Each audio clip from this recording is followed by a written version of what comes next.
Gemma Catherine, ons het jou nou glad nie geken nie en ewe skielik toe kom skop jy die emmer hier onder ons om in die Afrikaanse musiekbedryf. Welkom terug om die tafel.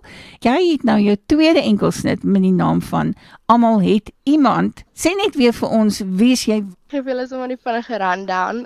So ek is Gemma Catherine, maar ek is 21 jaar oud en ek swat in ek bly in Pretoria en ek swat by Tikkies. Soos ek sê, ek het nou my tweede enkelsnit nou vrygestel, so baie opgewonde met wat al plaasgevind het en wat nog kom. Gemma, wat swat jy? Verbruikerswetenskappe. Wat op aarde het dit met musiek uit te waai? Dit is nogal twee verskillende wêrelde. Dit is twee van my passies, so ek is baie dankbaar dat ek albei op een slag kan doen. Maar ja, dit kom met sy challenges om albei te kan balanseer natuurlik. Gemma, wat is verbruikerswetenskappe? So dit is basies klere en die bedryf van klere en dan ook al die BCom vakke by. So baie wyd.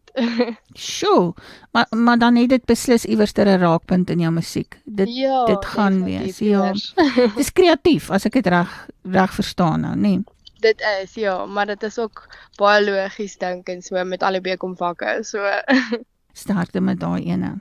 Gemma, almal het iemand. Dis nie altyd die waarheid nie, maar dis nou jou tweede enkelsnit se naam. Waaroor gaan hierdie sang? So almal het iemand gaan basies oor daai een persoon in jou lewe, die een persoon wat jy altyd op kan staat maak of altyd op sy knoppie kan druk oor enige iets.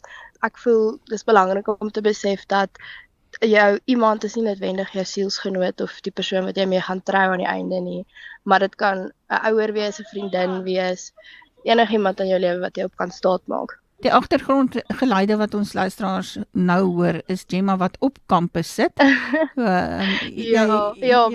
My volgende klas is oor 'n halfuur, so sorry daaroor.